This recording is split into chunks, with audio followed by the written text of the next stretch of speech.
Mən Quliyev Gündüz Temhobol şirkətində ambardar vəzifəsində çalışıram. Mən öz işimi sevirəm. Özümdə bir qürur duyuram ki, mən Temhobol şirkətində işləyirəm. Nəyə görə? Məlumatsız olsun deyə biz elə bir maraqlı işlərlə məşğuluq. Hovuz tikilir, fontanlar tikilir. Bu biraz maraqlı işdir. Ona görə mən qürur duyuram bu şirkətdə çalışdığıma görə. Həm şirkətin rəhbərliyindən, həm iş rejimindən çox razıyam.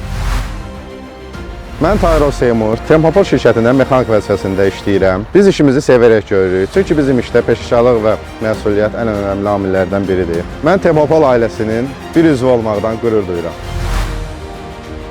Mən Sadıqlı Emil Temhobol şirkətində elektrik texnikeri vəzifəsində çalışıram. Gördüyümüz işi sevərək və böyük həvəslə görürük. Bizim üçün vacib amillərdən biri gördüyümüz işin operativliyi və məsuliyyətidir. Eyni zamanda vacib məsələlərdən, önəm verdiyimiz məsələlərdən biri də müştəri məmnuniyyətidir və gördüyümüz işin keyfiyyətli və operativ şəkildə müştəriyə təqdim olunmasıdır. Temhobol ailəsinin bir üzvü olmaqdan böyük qürur duyuram.